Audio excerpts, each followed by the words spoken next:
Yo, it's Big Ant, man. We back. Another edition of Urban Politicians TV, UPTV. Make sure you stay on your pivot at all times, man. Had to come tap in with another update with Casanova. If you don't know, Casanova was actually picked up by the feds, turned itself into the feds in December of 2020, which was last year, end of last year. And I'm going to read the actual reports from this in a second, but they now saying that a third member that's on this 18-member alleged gang members racketeering charges is going to plead guilty also. Now, they already got two members who are agreeing to plead guilty to their charges. She would be the third. Her name is Shanae Outlaw.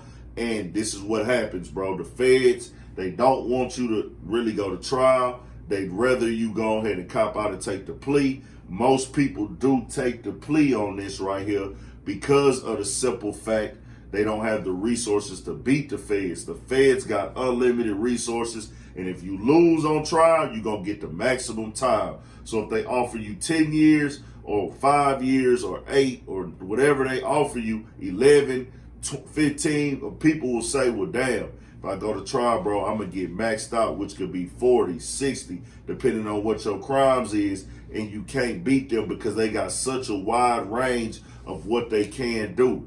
In hip-hop, the only person I've seen in the hip-hop culture beat the feds was Murder Inc. and, with Irv Gotti, Chris Gotti, and everything they had going on. Might be somebody else, but I haven't seen too many people beat the feds on charges. That's just what it is, you know what I'm saying? People get picked up and questioned by the feds, and they able to come home and get away, but actually being indicted or having to go to trial, I haven't seen too many people do that. So in the actual report, what it's saying is, earlier this week, alleged Gorilla Stone member Shanae Outlaw decided to reverse course and cop a plea. The government says Outlaw, aka Easy, was responsible for managing Gorilla Stone's finances. The gang's highest ranking member on the street, Christopher S. Ursicon, aka Beagle, I might have read that wrong, my bad, frequently turned to Outlaw with questions about the gang's financial resources. Through wiretaps, the government figured out Outlaw managed the sophisticated financial operations and that she had access to and knowledge of the collective resources of the gang. Outlaw also participated in a scheme to file fraudulent unemployment applications, and she also helped run a phony nonprofit organization called Determined Adults Exceedingly Motivating Peers into Responsible Entrepreneurs, the Empire. Now, she's the third one, and they had another two members, and I'll put all that up where y'all can go read that in the link, where they actually played guilt or supposed to plead guilty next week. One of them to shooting at a rival. One is a rival in New York, and one is another charge. They supposed to plead guilty to it. I don't know how that works when one person pleads guilty. I don't want to be wrong here and put out some irresponsible information, man. That ain't really my style. If I do fuck up, I'll try to come back and correct it and everything of that nature, because I like to be factual when I speak. But I don't know how it works when one person, when it's a Rico charge, plead guilty. Does it affect everybody else?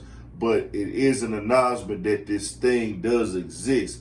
Casanova is still, saying he's innocent. We actually have to wait and see what happens with this situation, dog. And, I don't wish jail or death on nobody.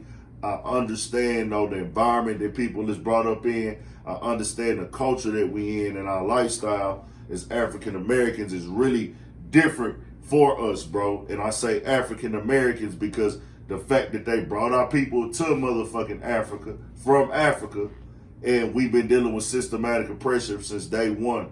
Why is there even an opportunity for us to sell drugs on the streets? Why is this even a way for us to get money? Nothing to do with their case. This is separate from the case. I'm just speaking in general. Like, why do gangs exist? Why is all these things going on? Why is it that the black community is in last place? Why is it that it's more black people in jail than anybody? Why are black people breaking the law more than anybody, allegedly? And I put that out there for the simple fact, we born humans. It's not like, Black people are born fucked up. You got to adapt to your environment. It is what it is. Whether you make that mistake or you didn't have a choice, whether you chose to do it, the fact that it is a choice in your environment and it seems it's a choice that's more lucrative than your everyday outside choice that you think is part of the problem why we have these type of things that do go on. Now, for their case, they still alleged, it's alleged, innocent until proven guilty. We shall see what happens, man. I'll keep y'all updated. Make sure y'all stay on y'all pivot at all times, man. We got more shit coming. Subscribe to the channel. Hit the comment section and all that, man. 1,000. Tell me what y'all think, for sure.